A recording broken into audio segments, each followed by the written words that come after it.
салом алайкум дӯстони азиз, хуш омадед ба канали Шараф Медиа. имрӯз мо тасмим гирифтем ки дар бораи яке аз қаҳрамонҳои филми Ҳидоят Серкан Куру яъне Сами ба шумо маълумот диҳем. барои пешрафти кори мо шумо дар комментариё фикру ақидаҳоятонро нависонед ва дар видео лайк гузоред ва инчунин дар канали мо обуна шавед ва дӯстони худро даъват намоед. барои дастгирии ҳаматон ташаккур зиёд. ба шумо тамошои бофароғат хоҳонам.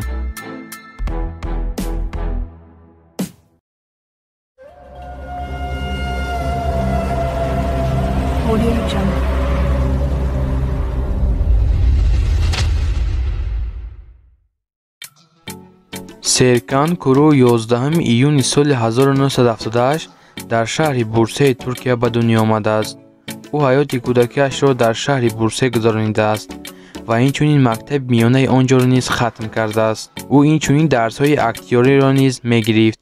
баъди хатми мактаб Серкан ба донишгоҳи Балкеси дар факултети электрикӣ дохил мешавад ва пас аз чанд сол ӯ донишгоҳро бо муваффақият хатм мекунад ва баъди хатми донишгоҳ ӯ кори фаъолиятро дар яке аз ширкатҳои электрикӣ шурӯъ кард.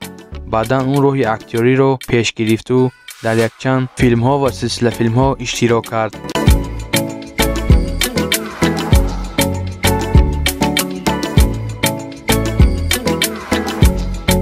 Серкан Куру аввалин маротиба соли 2004 дар силсилафилми Терме Чайё бо тахаллуси Аҳмед нақшофарӣ кардааст.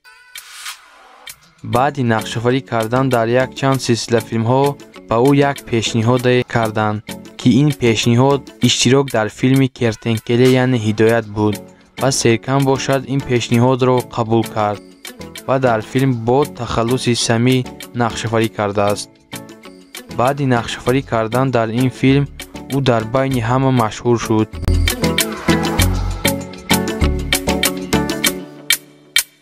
Серкан Куру бо як ҳунарманди дигаре бо мисли худаш бо номи Гукчан Гукмен оила барпо мекунад, яъне хонадор мешаванд. мегузарем ба филмҳо ва силсилафилмҳое ки Серкан Куру нақшофарӣ кардааст.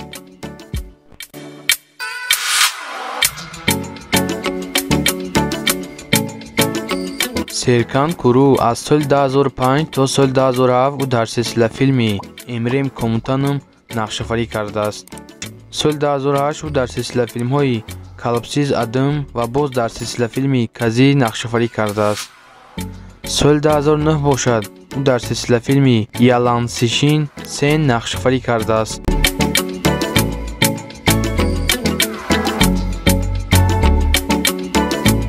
аз соли 2010 то соли 2012 ӯ дар силсилафилми Элде вар ҳаят нақшофарӣ кардааст.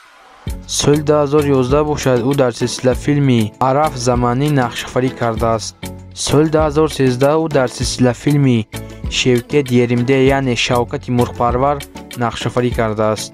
аз соли 2014 то соли 2015 ӯ дар силсилафилми Кара Пара Ашк нақшофарӣ кардааст. аз соли 2014 то соли 2016 ӯ дар яке аз силсилафилмҳои машҳур бо номи Кертенкеле яъне Ҳидоят бо тахаллуси Сами нақшофарӣ кардааст.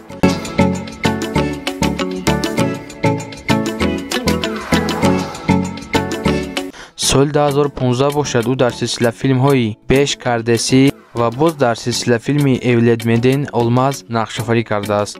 соли 2018 бошад ӯ дар силсилафилмҳои Татлиб Бела ва боз дар силсилафилми Мелеклерени Ашк бо тахаллуси Али нақшофарӣ кардааст. дӯстони азиз, инак мо ба анҷоми барнома расидем. барои пешрафти кори мо шумо дар комментариё фикру ақидаҳоятонро нависонед ва дар видео лайк гузоред ва инчунин дар канали мо обуна шавед ва дӯстони худро даъват намоед. хайр то барномаҳои дигар. худо ёру мададкоратон бод.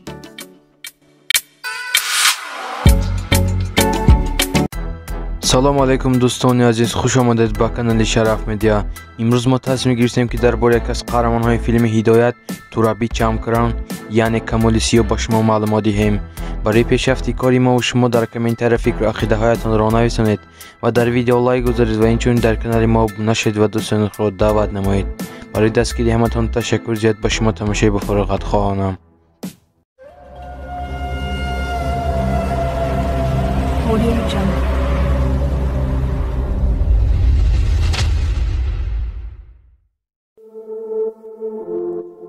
Тураби Чамкрам 10 марти соли 1987 дар шаҳри Мерсин, Туркия ба дунё омадааст. ӯ ҳаёти кӯдакиашро низ дар он ҷо гузаронидааст ва инчунин мактаби миёнаи он ҷоро низ хатм кардааст.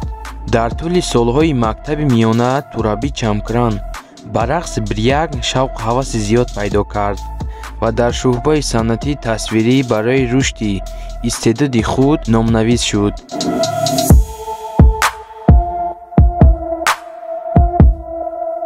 Тураби Чамкран факултати санъати тасвирии донишгоҳи Мерсимро хатм кардааст.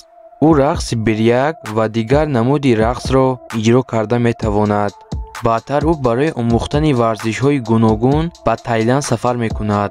дар Таиланд ӯ бисёр мусобиқаҳои қафасӣ иштирок мекунад.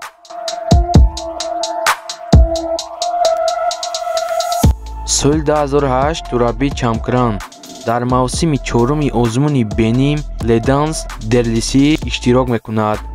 Тураби соли 2014 дар яке аз силсилафилмҳои машҳур бо номи Сабит Канҷа 2 нақшофарӣ мекунад. баъди нақшофарӣ кардан дар ин силсилафилм ба ӯ як пешниҳод аз тарафи телевизиони АТВ даъват карданд, яъне нақшофарӣ кардан дар филми Кертенкеле ки мову шумо ин филмро бо номи Ҳидоят мешиносем ва ӯ низ ин пешниҳодро қабул кард. ва аз соли 2015 то соли 2016 ӯ дар филми Кертенкеле бо як ҳиссиёти баланде бо тахаллуси Кемал ҳунарнамоӣ кардааст. мегузарем ба филмҳо ва силсилафилмҳое ки Тураби Чамкран ҳунарнамоӣ кардааст.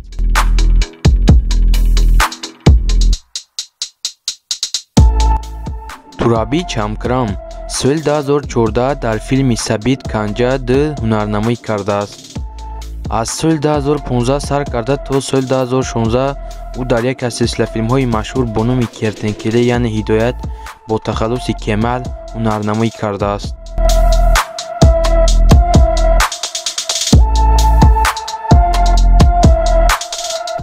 соли 2017 ӯ дар филми Кетенпере бо тахаллуси Йилдирай ҳунарнамоӣ кардааст. соли 2018 бошад ӯ дар филми Сурвивор бо як ҳиссиёти баланде ҳунарнамоӣ кардааст. айни ҳол бошад ӯ дар филми Авҷи Кеҳанет ҳунарнамоӣ карда истодааст.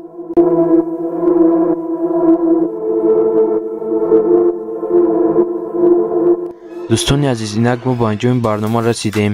барои пешрафти кори мову шумо дар комментария фикру ақидаҳоятонро нависонед ва дар видео лайк гузоред ва инчунин дар канали мо обуна шавед ва дӯстони худ даъват намоед. барои дастгирии ҳаматон ташаккур. зиёд хайр. то барномаҳои дигар. худо ёр мададгоратон бод.